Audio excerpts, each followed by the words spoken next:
Maybe while we're settling in, I want to take a moment before the second panel to welcome to the podium Corey Jack. Corey is the editor of the Journal of Law, Economics, and Policy. And as I mentioned, they're celebrating their 20th anniversary. We're very grateful for the chance to do this symposium in conjunction with JLEP and Mercatus. And I should have made the point explicit at the outset.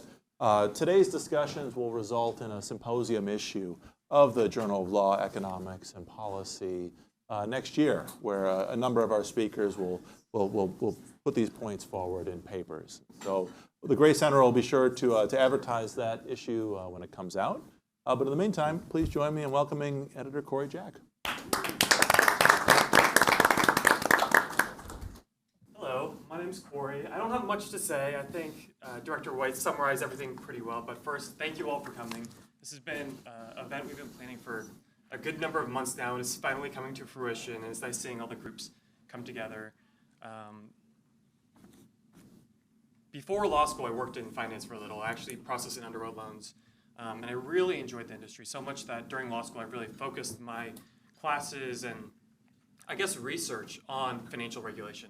So it was really cool when reaching out to Director White, he proposed the Future Financial Regulation topic as our 20th anniversary symposium edition. And now it's great seeing all my professors and colleagues and, of course, our esteemed authors writing. So with that, thank you so much. Oh, you bet. Thanks.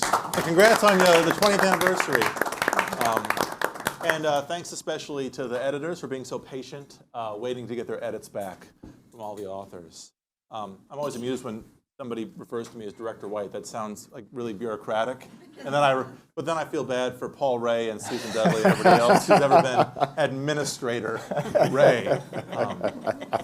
Okay, so our second panel is titled, What Will Regulate the Regulators? The point of this, the sort of central theme is that, as I said at the outset of the morning, political or financial regulation has become, in many ways, more politically salient, more politically controversial. And there have always been arguments about whether some or all of the financial regulators should be roped into OIRA's oversight process or some kind of other regulatory oversight process. Of course, that's not the only way that one can regulate the regulators. And so we brought in a variety of scholars, Peter Wallison, Kristin Hickman, Bridget Dooling, and Paul Ray. I'll introduce them all individually when it's their turn to speak, to offer their perspectives on how we might improve financial regulation through some new frameworks or some new theories. And before we start, and we'll start with Paul, I'll introduce him in a moment, I just want to tell a brief story. The namesake of our program, C. Boyden Gray, he was central in the formation of the original executive orders creating OIRA. And when they announced that executive order and the framework in early 1981, there was a public event.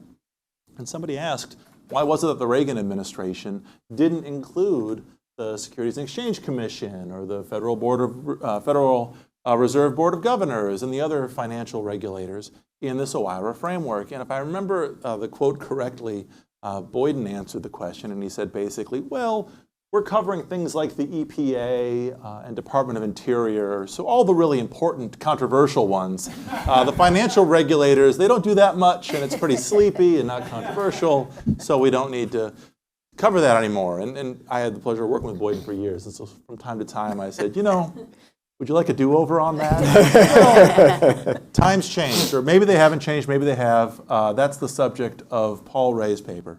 Paul, he directs the Heritage Foundation's Thomas A. Rowe Institute for Economic Policy Studies. He's a senior advisor at the Potomac Global Advisors. But most importantly, for present purposes, he was the administrator of OIRA from 2020 to 2021. And Paul's working on a paper thinking through what it might mean to extend OIRA oversight to the financial regulators. So Paul, why don't you start? All right, great. Well, good to be here with you all. I can't think of a better venue for our topic than where we sit today. So, Adam, thanks for that kind introduction. So, my basic thesis is that OIRA review of rulemakings of independent agencies, including, of course, but not limited to, the financial regulators, would achieve the same goals as OIRA review of rulemakings by other agencies. So OIRA review comes with benefits and costs. As you know, academics and politicians debate whether benefits preponderate over costs or vice versa. And as you might imagine, given the fact that I'm a former administrator, I side firmly with those who think that benefits preponderate. But that's not the topic of the paper or my talk this morning. Rather, my goal is to show that the benefits and costs of OIRA review of independent agency rulemakings do not differ appreciably from the benefits and costs of OIRA review of rulemakings by other agencies. So, if you want OIRA to review rulemakings by EPA, DOL, and HHS, you should also want OIRA to review rulemakings by the SEC, CFTC, and FTC. That's my argument. OIRA review offers three main benefits: interagency policy coordination, stronger cost-benefit analysis, and democratic accountability through presidential supervision. My argument is that the independent agencies need these benefits just as other agencies do. First, interagency coordination.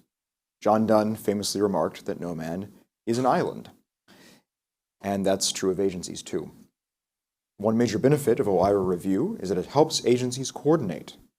It helps with both negative and positive coordination. It helps agencies negatively coordinate by identifying and addressing conflicts with their sister agencies. And it helps with positive coordination by identifying ways agencies can work together and also creating channels for agencies to share information with each other. The New Dealers seem to have contemplated that the independent commissions would each specialize in a narrow domain with little connection to the world beyond, but now we can see that this notion is hopelessly unrealistic. Independent agency actions can and do interfere with initiatives of other agencies, both independent and non-independent.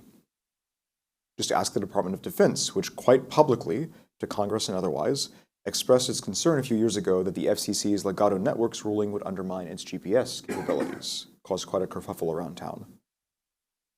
Independent agencies also have plenty of opportunities for positive collaboration, including data sharing with other agencies.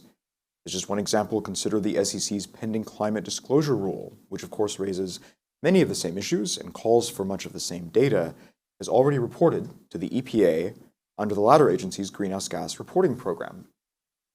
In short, independent agencies need both negative and positive coordination, just like other agencies, and OIRA review would provide it.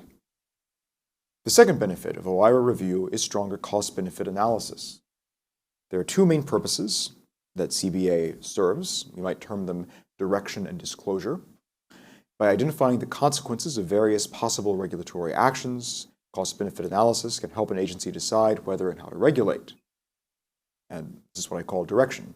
And quite apart from this potential for directing agency action, cost-benefit analysis can help the public evaluate agency action, equipping citizens to form reasoned judgments about the performance of the agencies, of the president's supervision of the agencies, and of Congress, which gives the agencies their authorities and tasks. And OIRA review serves both these purposes. It does so by giving agencies access to OIRA's extensive expertise in cost-benefit analysis, by promoting interagency uniformity in conducting and presenting analysis, and by providing an external check on agency work product. This check is helpful in keeping agencies honest and in helping them to avoid groupthink, which of course otherwise pretty easily infects rulemakings. OIRA review of independent rulemakings would promote these benefits for the independent agencies just as it does for other agencies. Independent agencies make extensive use of cost-benefit analysis. Indeed, Congress has required that of some of the agencies. But they sometimes struggle to carry out adequate analysis. You might think of the SEC's famous triad of losses in the DC Circuit some years ago.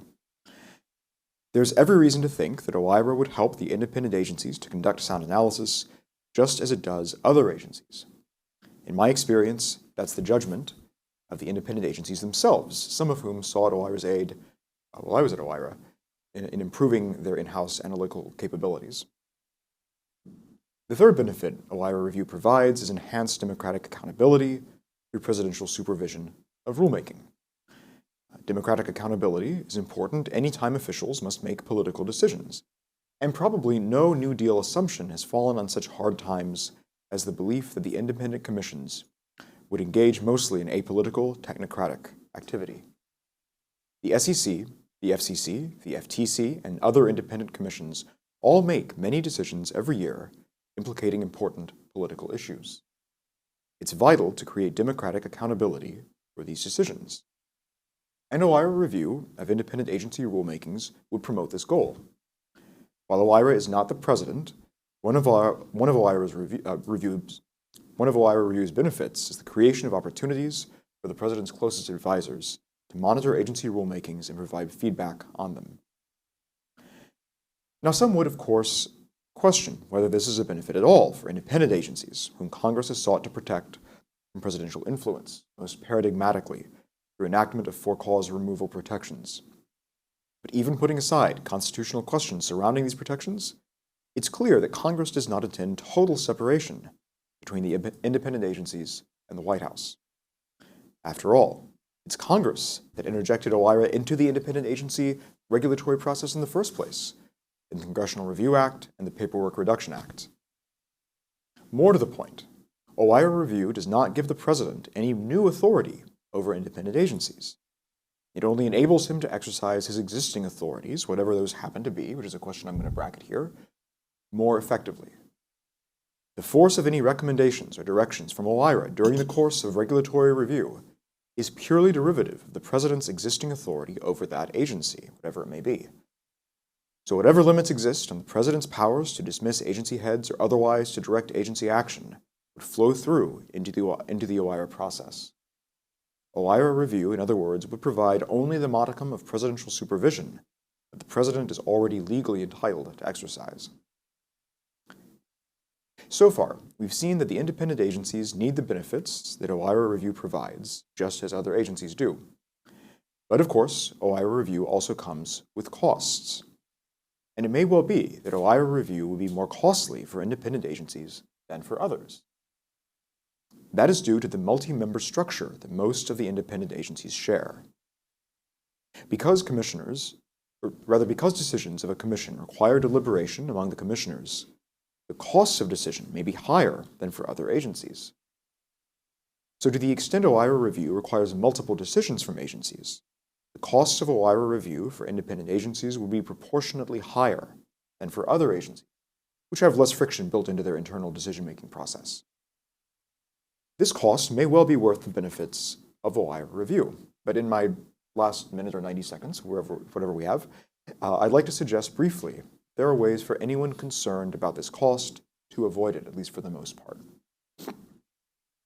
One way, not the only way, to do this is to create a staged version of OIRA review for independent agencies, in which individual commissioners without a commission vote could seek OIRA review of high-level proposals for rulemaking.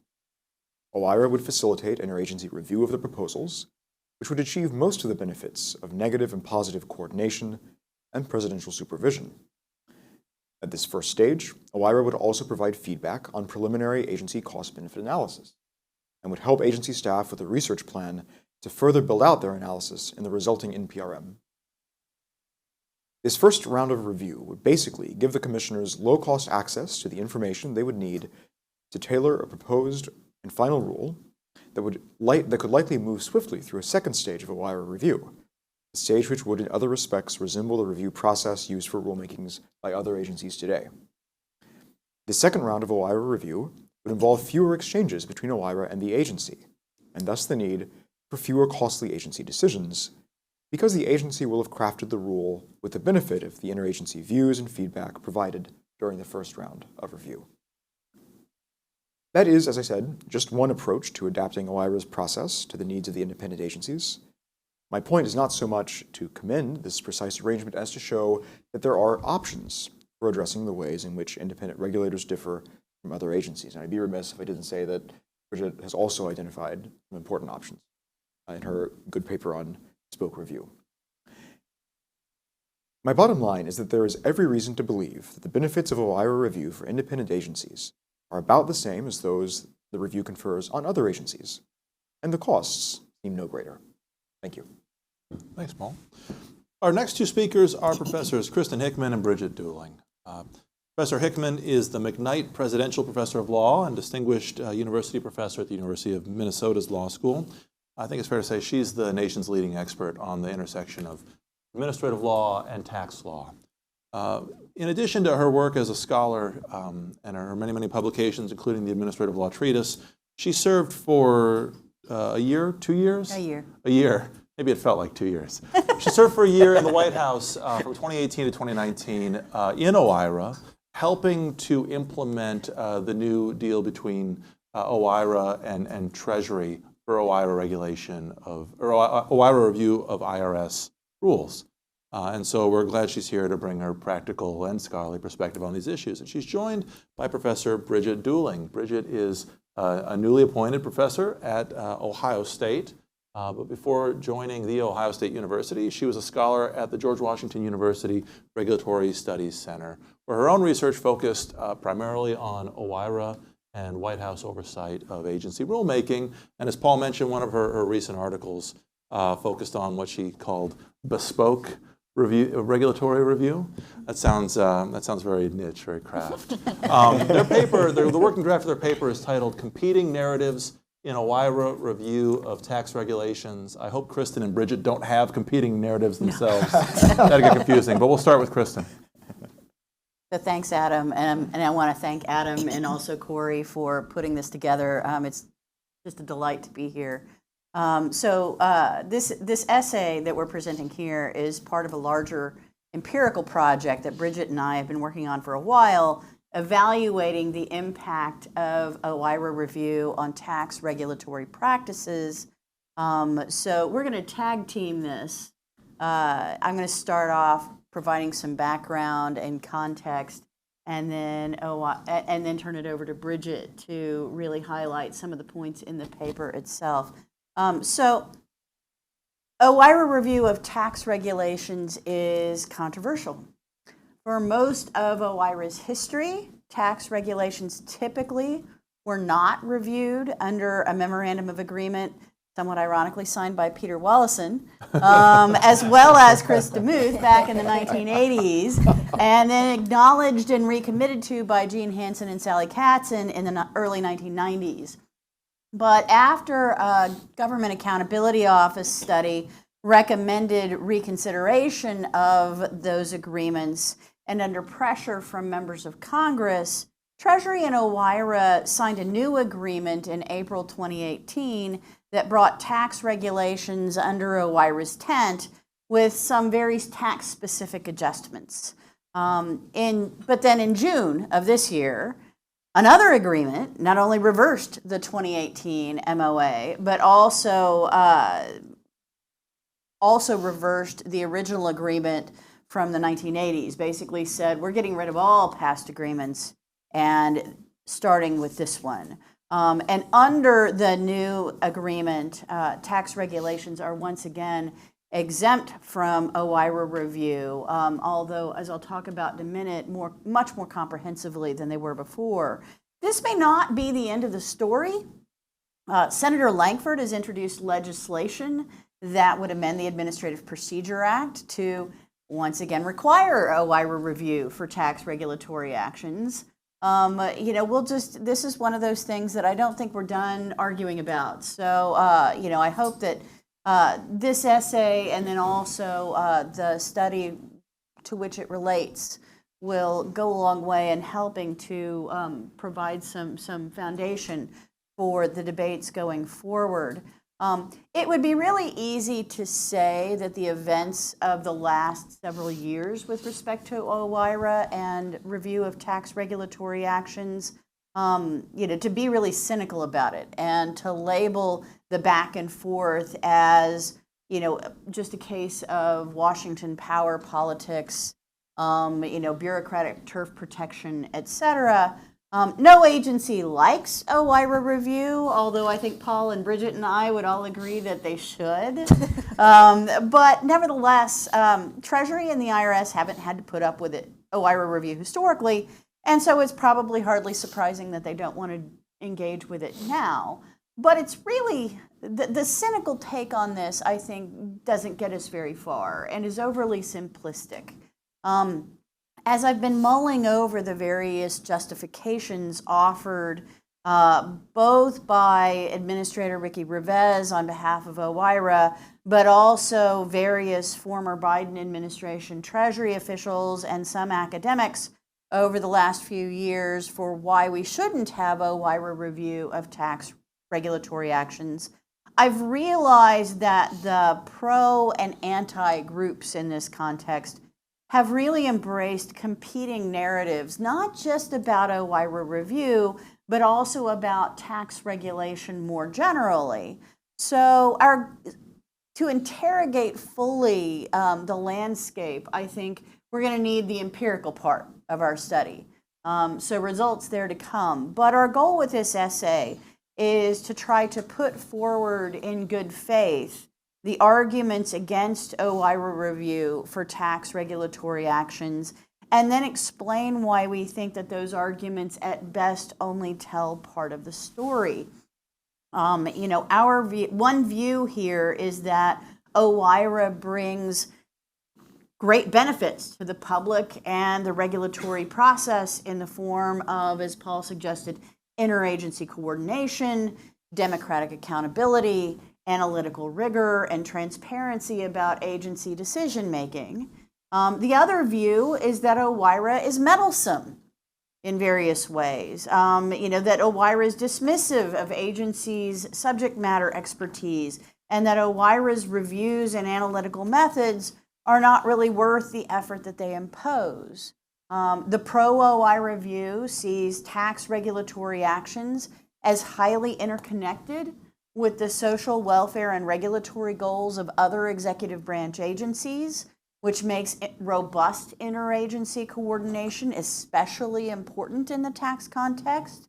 But the anti-OIRA review acknowledges the tax system's role in achieving social welfare and regulatory goals other than traditional revenue raising that has animated tax administration, but nevertheless has remained focused principally on that traditional revenue raising mission of the tax system and the needs of some taxpayers, particularly business interests, for regulatory certainty to plan transactions and to meet tax filing deadlines.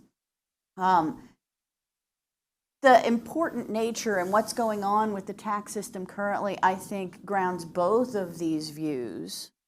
But we need to flesh them out more fully before we can really make coherent decisions, I think, about how to proceed down the road with the future of OIRA review for tax regulatory actions. But let's be clear about one thing. One statement that has been made in conjunction with the newest agreement between Treasury and OIRA is the claim or the argument that this new agreement merely returns us to the pre-2018 status quo. That is definitively not the case.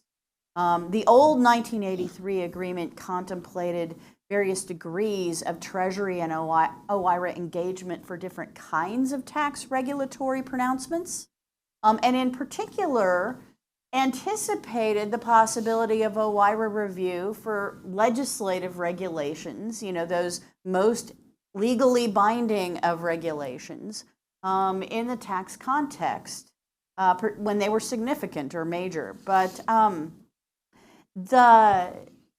furthermore, as Bridget and I have documented, or will document the statistics in the paper, Treasury and OIRA are not complete strangers. Even though over time the norm, the standard was not to seek OIRA review for tax regulations, I think in part because the IRS has for many years claimed that most of its regulations are interpretive rules and not legislative rules in APA terms, and thus they would all be exempt from OIRA review under the 1983 MOA. Nevertheless, over the years, I think we counted some 55 tax regulatory actions that had been put through OIRA review. And in particular, as judicial and other legal understandings have evolved in the last 15 years or so about tax regulatory actions more often being legislative and not interpretive, one of the things we had started to see in the last couple of years of the Obama administration was a few more regulations starting to go through OIRA review from Treasury. So to some extent, I look at the 2018 MOA and I say, well, okay, that was just solidifying what was already starting to evolve under the old understandings. But the 2023 MOA is really clear and unequivocal that no regulatory action under Title 26 of the U.S. Code, under the Internal Revenue Code, in other words, will be subject to OIRA review in any way, shape, or form, under any circumstances. It doesn't deal with the Congressional Review Act, so presumably somehow they're going to work that out. But with respect to regulatory impact analysis under Executive Order 12866, with respect to the interagency coordination, all of the other things that OIRA review portends, all tax regulatory actions are, for now, entirely exempt. So, turning then to the various justifications or rationales that have been stated in support of the new 2023 Memorandum of Agreement, I'm going to turn things over to Bridget. Yeah, thank you, Kristin. So first, a word of thanks and just my joy. You can already see why I enjoy my co-author so much. She is absolutely the best on these topics. Also, a quick note, I was in my first year, I think, in law school at George Mason when JLEP was formed. And so I'm pretty sure there must be a mathematical error because there's no way that was 20 years ago. I simply reject the premise, okay? But I'm really pleased to see JLEP going strong, and it's, of course, a pleasure to be here with you all. So I'm going to walk you through the four of the complaints that come up when it comes to OIRA's review of tax regulations. And you don't need to be a tax person for what I'm about to say to be relevant. If you think of yourself as someone who's more interested in the other types of regulators we've been talking about today, the reason that we're bringing these ideas to you here and in this forum is because you will see that a lot of these arguments crop up over and over when it comes to thinking about the relationship between OIRA and the traditionally independent regulators that are the subject of this conference. So I'd like to walk you through like four sets of complaints. One is around delay, the idea that OIRA review just slows things down. Second, the idea that OIRA review injects politics into a space where it doesn't belong. And then three, the idea that cost-benefit analysis and other forms of economic analysis are just not a good fit for this subject matter. And then four, that tax is just fundamentally different. Tax is just different. This is a distillation of what is referred to in the literature as tax exceptionalism. The idea that that tax is just in a category of its own, and therefore we really have to start from the ground up when it comes to tax matters. Okay, so beginning with delay. The idea is that OIRA's review of tax regulatory actions just slows down and delays the release of necessary tax guidance. And that this is particularly concerning in the tax context because folks need timely guidance to do what we all need to do every year, which is file our tax returns and to do tax planning in advance. Of course, delay concerns are not unique to tax. In pretty much every regulatory field, there is a desire for prompt implementation of statutes, clear communication with regulated parties and the public. The question, of course, is whether the time it takes to do OIRA review is worth it, right? And framing this issue as one of delay sort of stacks the deck. It frames the idea as there's this perfectly good rule that the agency is ready to release, if only they could do it, but OIRA's standing in the way, right? So that framing tends to not be attached to other types of internal review that agencies do, such as the review by internal agency lawyers, working with the folks who handle the money, talking about policy decisions with agency political appointees, and that kind of thing. That tends not to be framed as, quote, delay in the way that OIRA review is typically framed in this space. Now, as a factual matter in the tax regulatory context, the 2018 MOA that Kristin referred to shortened OIRA's review time to 45 days from the typical 90 days, which is what the standard OIRA review process can take under Executive Order 12866.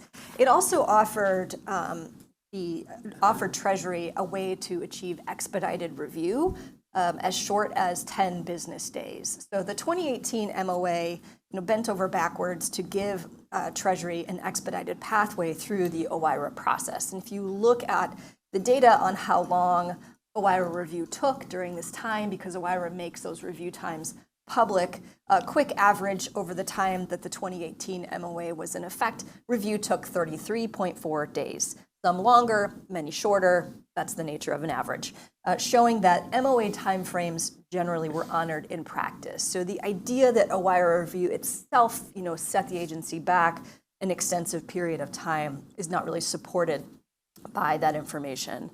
And of course, as I mentioned, in many regulatory fields, timely guidance and regulation is important.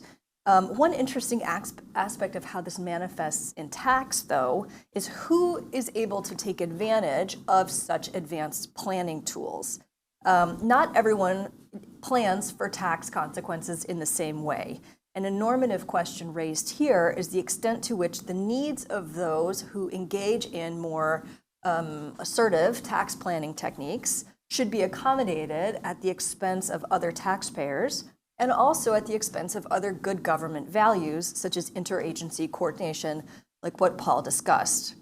Now, in the question of whether OIRA review is worth it, one aspect of OIRA review is the interagency review process.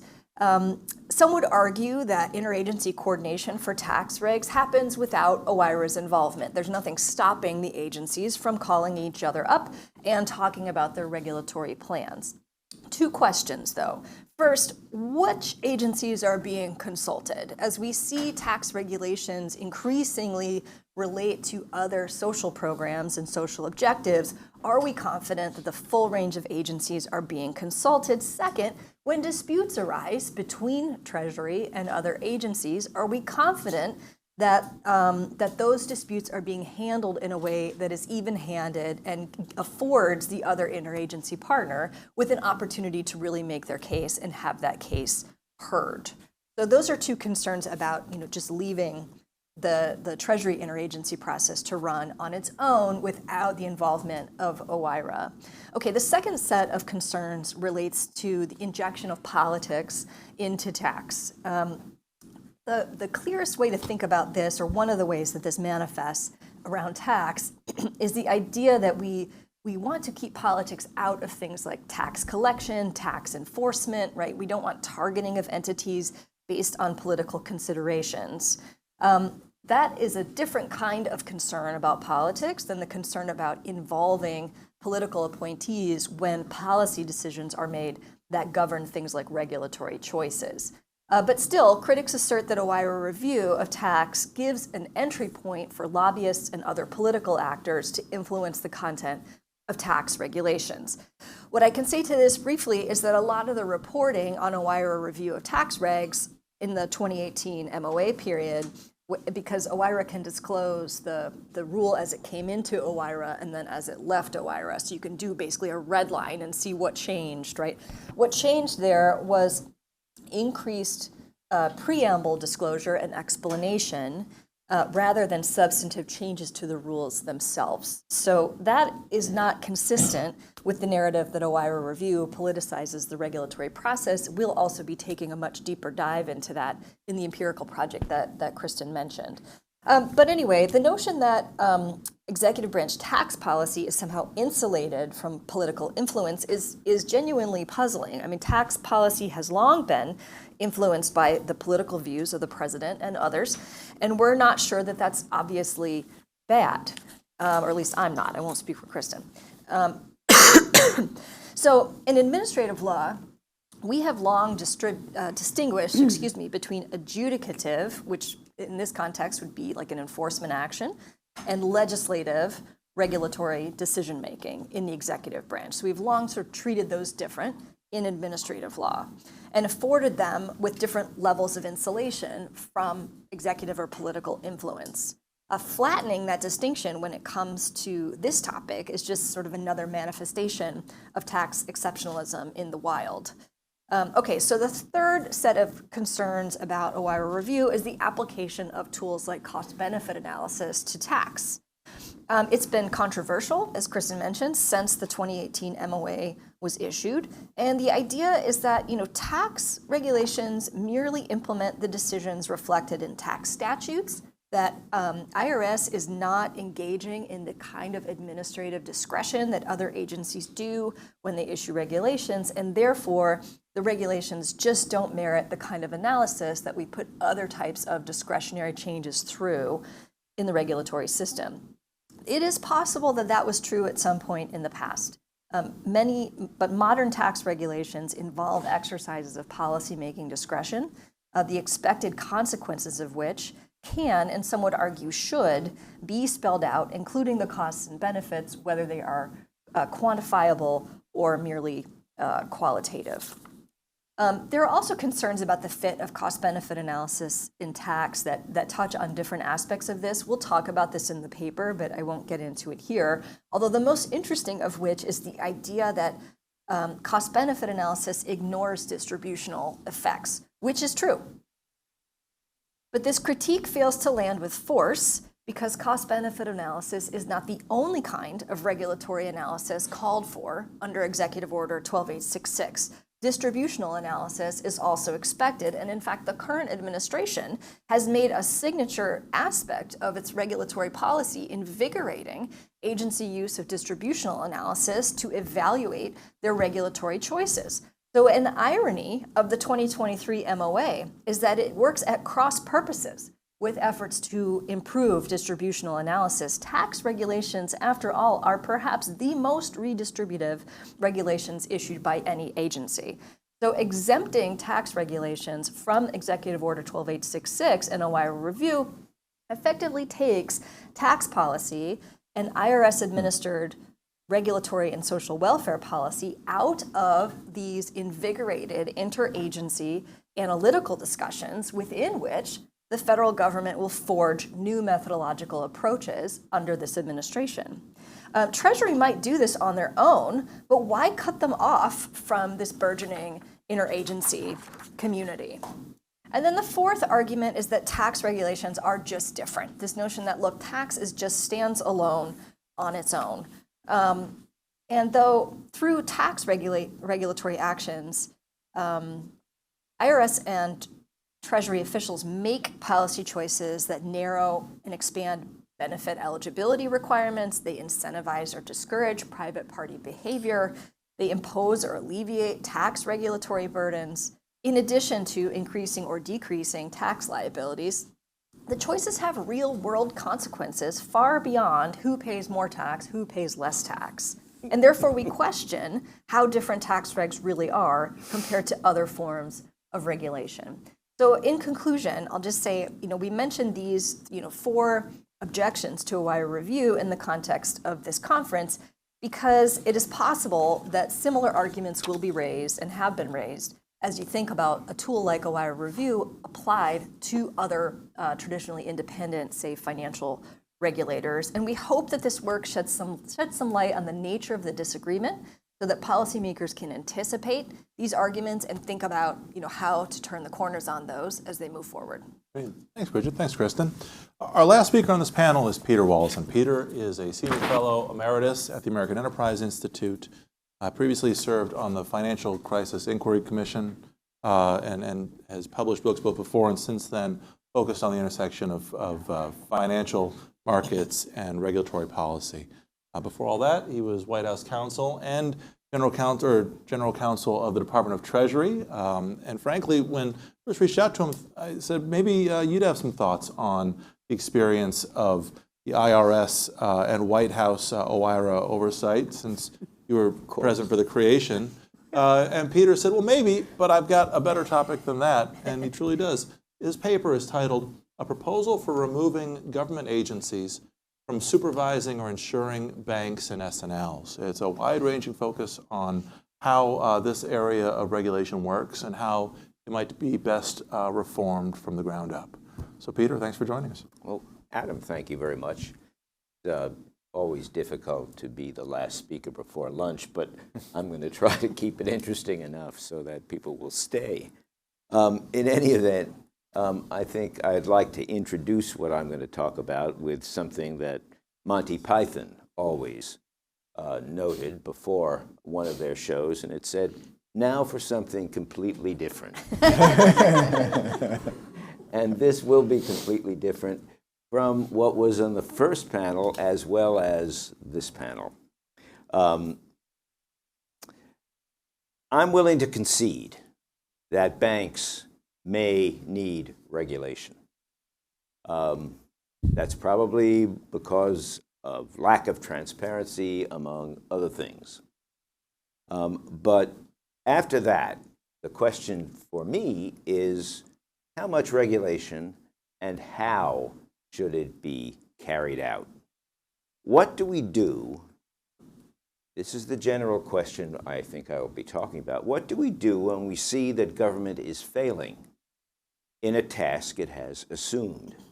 Think of the post office and the gradual replacement of its function by private courier services, FedEx, the internet, and probably many others to come. The post office is an elephant that is gradually going to be taken down because it is so inefficient.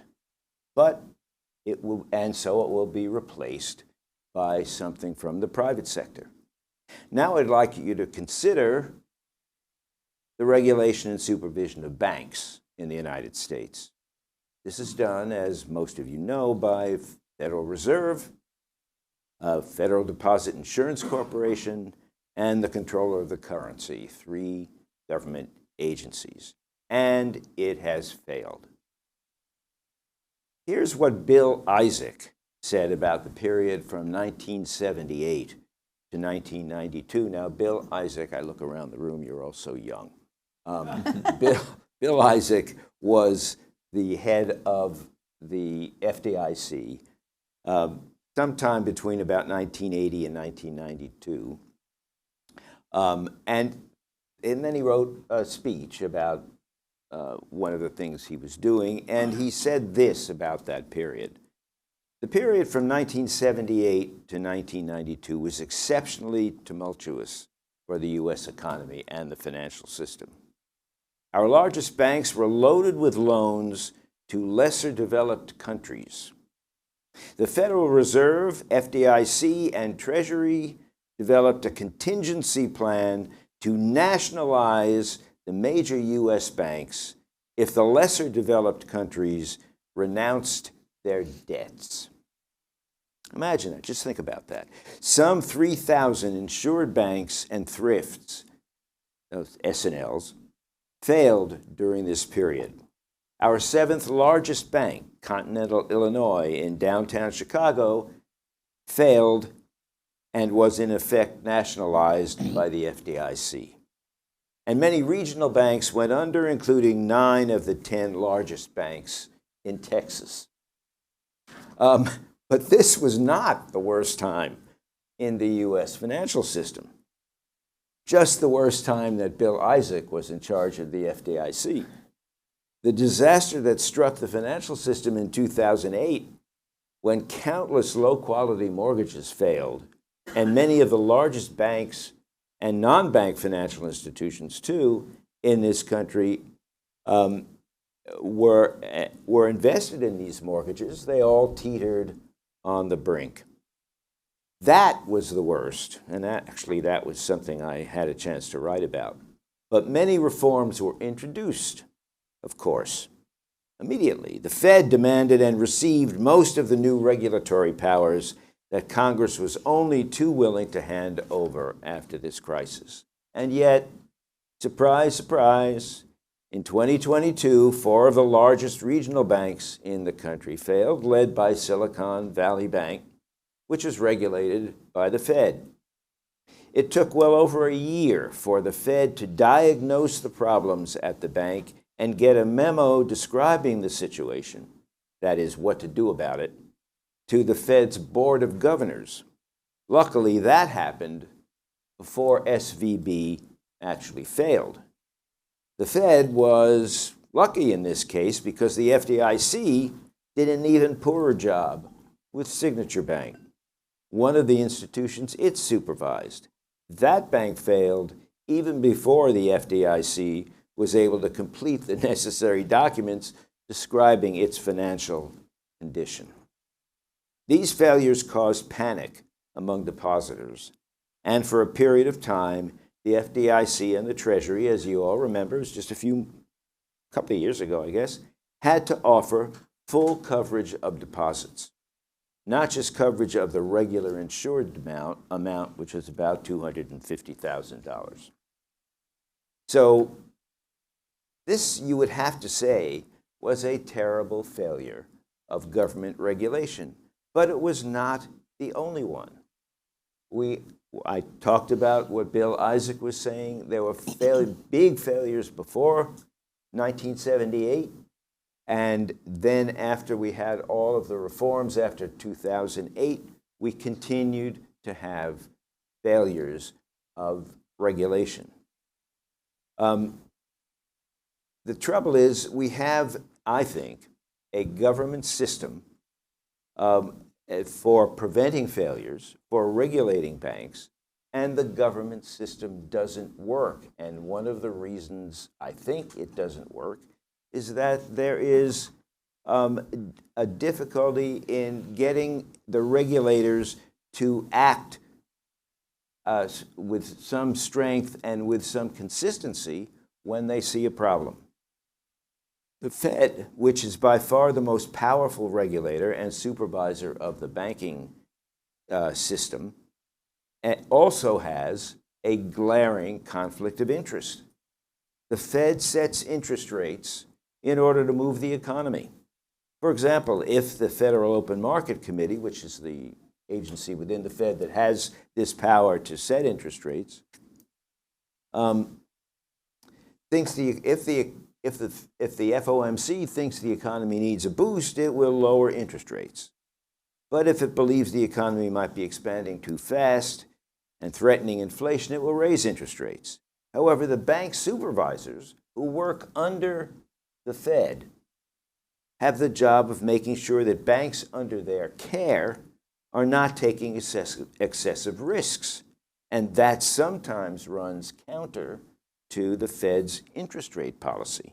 For example, when interest rates are pushed to near zero, as happened several times in the recent past, banks take a lot of risks. They make loans to low-quality borrowers because they are trying to find and take any paying loans on board that they are able to absorb. In these cases, the supervisory staff should be making sure that banks are not making excessively risky loans. But this would put them at odds with the FOMC's policy, which by lowering interest rates is knowingly making the banks take more risks. This puts the supervisory staff at odds with the economic policy of the FOMC, even though the head of the supervisory staff is a member of the FOMC. Whether he or she speaks up in meetings and refers to the fact that this particular move will cause banks to be riskier, we don't know. But it is a conflict between the Fed's major policy as the agency in charge of the monetary system in the United States and the world, really, and the supervisory capacity that it has. So this is a serious conflict of interest within the Fed itself and suggests strongly that the Fed should stop supervising banks. In the end, the Fed is failing as a supervisory system. But not only the Fed, the FDIC and the controller of the currency don't actually have significantly better records than the Fed. They have all presided over a banking and financial economy that is failing at regular intervals. To say the least, this is not a successful government practice. In the past, if the government could not do its job properly, the job would be turned over to the private sector. So, to stop the recurring failure of the banks and the financial system, the government supervisory system should be, in my view, privatized. How would a private system of bank supervision and deposit insurance work? First, once the system is privatized, a large class of private specialists in bank supervision will develop, just like the development of a vast accounting profession to audit the thousands of small and large businesses that are public companies and regularly report through the SEC to the public. These specialists, I'll call them monitors, will examine and supervise banks for an annual fee paid by the bank. Over time, the fees will become risk-based as competing monitors bid against one another by lowering their fees for banks that exhibit good practices and raising them when the banks seem to be taking more risks.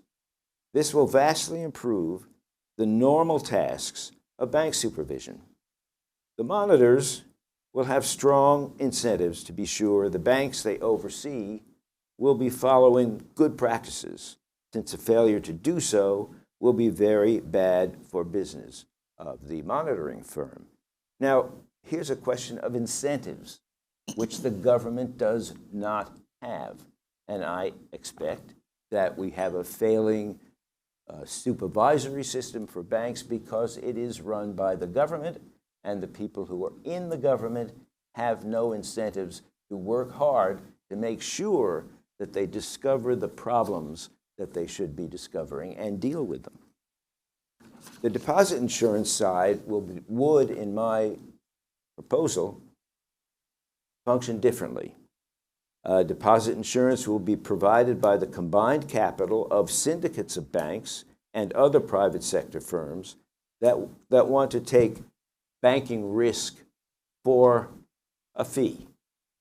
These syndicates will bid for deposit insurance risk in the same way as various risks are sold to bidders on the floor of Lloyd's of London. And I might add that the total amount of capital in the worldwide banking system, which would be available for this project, is $2.6 trillion right now, well beyond anything that anyone imagines would have to be paid out in the event of even a catastrophic series of bank failures. But bank failures would be substantially reduced when there are incentives on the part of the actual supervisors to make sure that they discover whether there are problems going on in the banks and get those problems dealt with quickly. There will also be layoffs of major risks among the syndicates as they become apparent during the monitoring process, and a stop-loss arrangement of some kind that will assure that no banks fail because of losses on the deposit insurance that they have signed up for supporting. Now, I am in the process of writing for this program a long paper that will go into much more detail on all of this, but my colleague here, Adam, limited me to 10 minutes, so yes. You've got it. Thanks, Peter. Well, so as Peter mentioned, our lunch session is next, and so I'm going to make sure we end on time, and I'll just ask maybe one question for each of the papers before we open it up quickly for questions. And I'll just start where we left off with Peter. Peter, you definitely don't, you're no shrinking violet. There's a big proposal. Is there any... I didn't see any unarmed here, so... Is there any way to do this on a small scale somewhere before sort of going big, sort of the full overhaul of this? I don't know. And I'd add to that, some would argue it's not a coincidence that, say, in the case of the Fed, it has regulatory power. They say it's a natural outgrowth of its monetary powers. It's not so much a conflict of interest, but rather one followed from the other. I think Kate Judge's colleague at Columbia, Lev Menand, wrote a paper about this, a Gray Center paper once, saying you can't have the monetary policy without the supervisory policy. They go together. Is there any way to at least test out your theory on a small scale in some subset of the market or one of the regulators before just getting the federal government out of this business altogether? Well, if the government is willing to even test it out, there's unlimited unlimited ways that this could be done, because you could simply take a series of banks, small banks, larger banks, and then very large banks, and you could subject them to the kind of regulation I'm talking about by the private sector, and then see how that is working. The government supervisors can follow what the private sector supervisors are doing, just to make sure that they're not letting illegal activities or dangerous activities occur. But of course they would not be anyway. In any event, yeah, you can do it on a small scale if you want, just to see how it works for a while. But I think if we leave things the way, I really fail to see that there's any relationship between monetary policy and bank supervision. And one of the reasons I fail to see that is that most other countries don't have any such relationship. Canada, for example, has a monetary policy set by a Fed-like institution, and they have a whole separate, different agency that regulates their banks. So they're not related in any way and needn't be. Well, thanks, Peter. Kristin and Bridget, I have one more possible objection to White House oversight of of IRS regulations.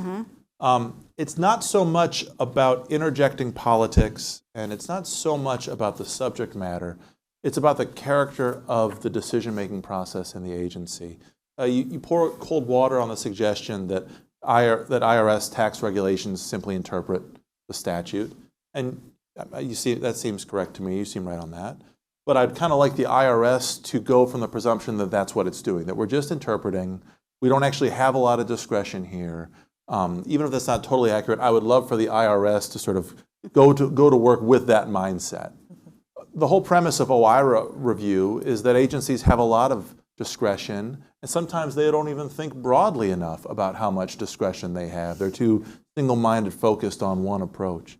And so my question is, if the White House and OIRA bring IRS tax regulations back into their oversight, isn't there a risk that over time the IRS is its character will change? It'll think more in terms of, from the start, how much discretion do we have? What are our options? I kind of like the IRS thinking in terms of what did Congress tell us to do, rather than what might the White House ask us to do. That's kind of like trying to put the horse back into the barn after the barn door has been opened already.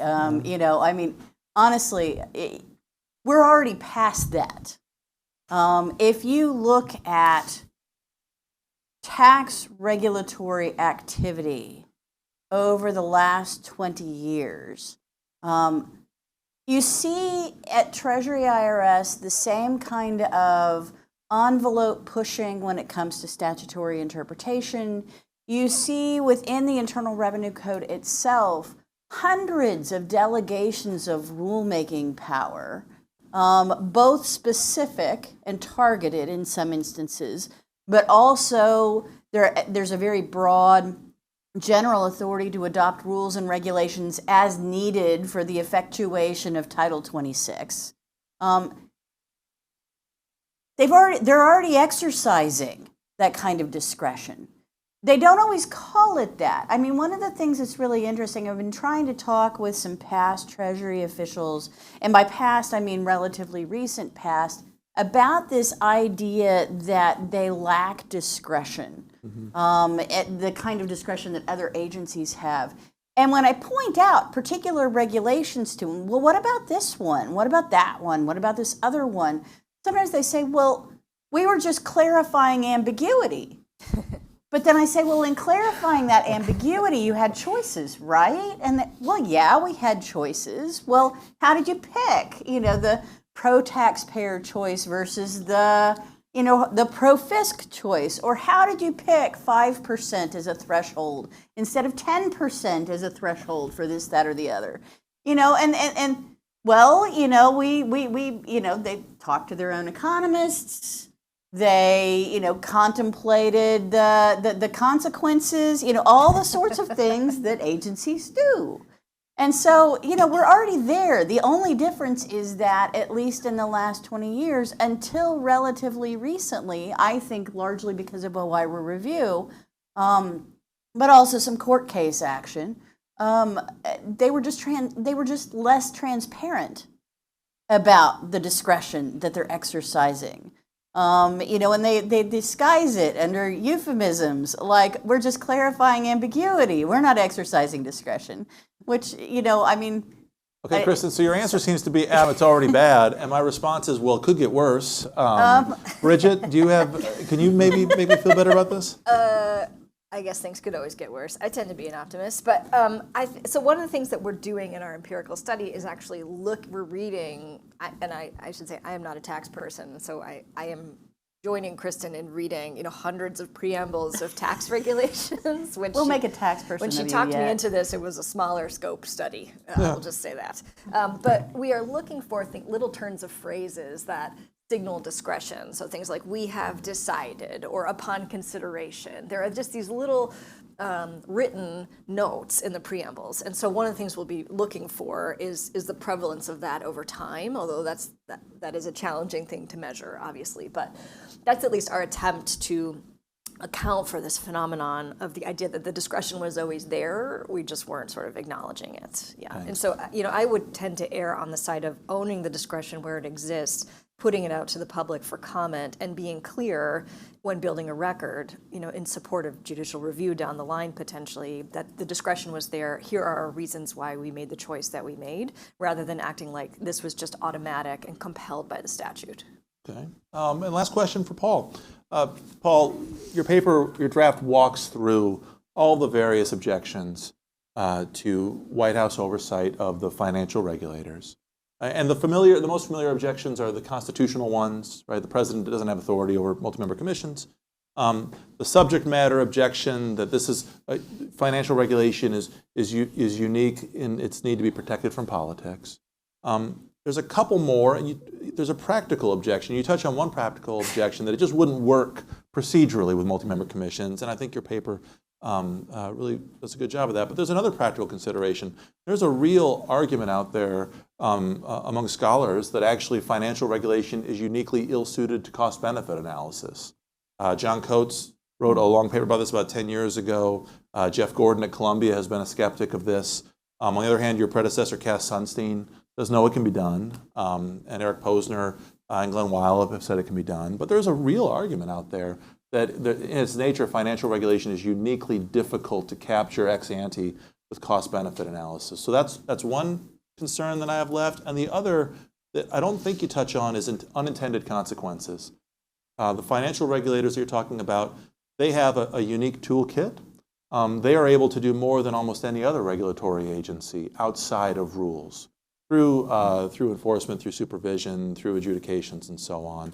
And so isn't financial regulation a place where there is a real risk that layering on procedures on top of rulemaking will actually make the rules less common to begin with? Right. No, great questions. And I'm going to take advantage of receiving the last question to build on Bridget and Kristin's response. Yeah. The fact that, one benefit of OIRA review that we have not sung praises of yet this morning, so I'll sing praises for it now, is that it increases agency self-awareness, right? So if Treasury is actually unaware of the discretion that it has, well, that's another really good reason to have OIRA review, right? So great question. So, as taking the first point first, I want to move away from a kind of binary answer to that question, right? Mm-hmm. It may well be that certain goals that financial regulations seek to achieve are difficult to subject to cost-benefit analysis. That may be so. It may even further be so that other benefits could be subjected to careful qualitative analysis, but not quantitative analysis. Yeah. That would not be surprising. There are plenty of goals that many agencies achieve that are more easily quantified than others, right? But I am quite skeptical that the OIRA process would not add considerable benefits, both because some of the goals that the financial regulations aim at seem pretty clearly to be quantifiable, from the fact that Congress at least has expected a number, the FTC and the SEC to conduct some sort of cost-benefit analysis. It hasn't in the case of the SEC, for instance, directed the degree of quantification that's requisite.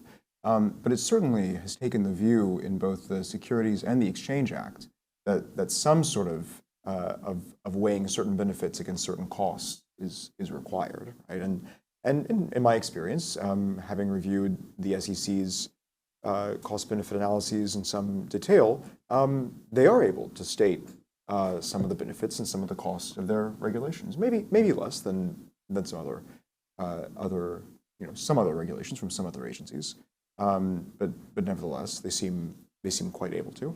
So I suppose I see a lot of benefit there. Not to mention, of course, the other categories of benefits. It's like the old Catholic joke: "You believe in baptism? Believe in it. I've seen it done." But what about the fact that OIRA oversight might just deter these agencies from going through the rulemaking process to begin with? Yeah, no, it's a good factor to consider. I think the agencies are under. You're certainly right that they have more legal authorities to proceed by means of adjudication than some other agencies have. And they also labor less under congressional directives to proceed with rulemakings. Right? A number of the core cabinet agencies labor under a number of mandates to regulate on particular topics. That's usually not true for the independent financial regulators. But there is quite a bit of demand from the regulated public, and then seems to be also from the White House to engage in rulemaking. Right? It seems like there are many good reasons that the independent regulators find it highly desirable to proceed by way of rulemaking. Perhaps perhaps at the margin, increasing the desirability of proceeding by adjudication in the way you mentioned would affect at the margin the number of and consequence of rulemakings they engage in. But I think probably the powerful incentives that they otherwise experience would deal with the force of that objection. Terrific. Thanks, Paul. We got about 5 minutes left in this session. That's enough time for a couple of questions. We'll start over here with John. Just wait for the microphone so they can get you on the recording.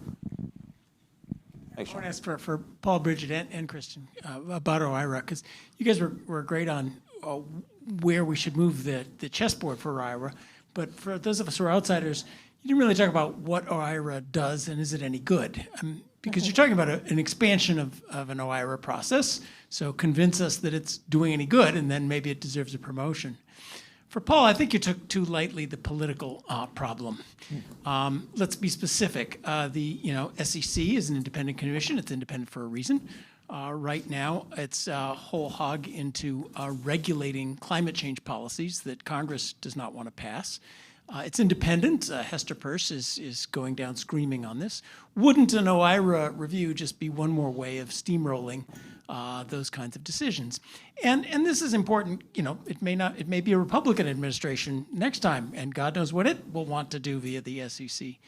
And that's a deeper problem because we're very partisan now, and one of the reasons we're so partisan is because the presidency is winner take all, grab the executive agency, shove it down your throats, and that's in part when independence was supposed to stop. So you just said, oh, don't worry, it won't be political, but that seems to me like a very real worry. And for Bridget and Kristin, tax policy, as an economist, the number one thing I would want a review to do is to estimate behavioral responses. We raise the tax rate on X. How do people change their behaviors? And we make less money and the economy changes. Does the OIRA process have any competence at doing that kind of thing? Yeah, so I'll go first. I suppose the core of my argument is actually that the SEC is already engaged in what it's engaging in without OIRA review, right? That is to say, the president already has many, many ways to influence what the independent agencies do. And it's OIRA review would increase presidential input into the regulatory process. But I don't think it would materially enhance the president's ability to encourage independent agencies to start new regulatory initiatives, which is, I think, what we're really talking about here, right? Surely it would enhance the ability of the president's closest advisors, as I said, to provide feedback on the content of regulations that are already underway at the independent agencies. And for for reasons that I stated, I'm not troubled by that. But I don't. What I think you would not find. I mean, OIRA is almost never the instigator or the cause of the initiation of a new rulemaking at an agency, right? That might a new rulemaking might start at the agency. It might be the idea of the cabinet secretary or the commissioners, or it might start at the White House. It almost never starts at OIRA. Once in a while, perhaps. So I don't, if we're worried that, and I think the initiation of new rulemakings poses the gravest risk of what you're describing. We're up on time, so Bridget and Kristin, whichever one of you answers is going to get the final word for this panel. I'm going to let you First or talk about second? that. You go, because I want you to talk about what OIRA's competencies are Yeah. with respect to the kind of analysis we're talking about. Yeah, so I really appreciate the question, and I think, in the interest of time, we sort of skipped over the is OIRA good question, but I will just say there is a tremendous literature sort of duking it out on those questions about how OIRA influences things like transparency, accountability, APA compliance, the agency's odds on judicial review, presidential oversight, and on and on and on. And those normative debates rage on in the literature and in the policy arena, so I will just leave it there to say that there is a ton of reading there, and if anyone is OIRA curious, I can certainly send you a reading list for how to, dig in and get your head around that.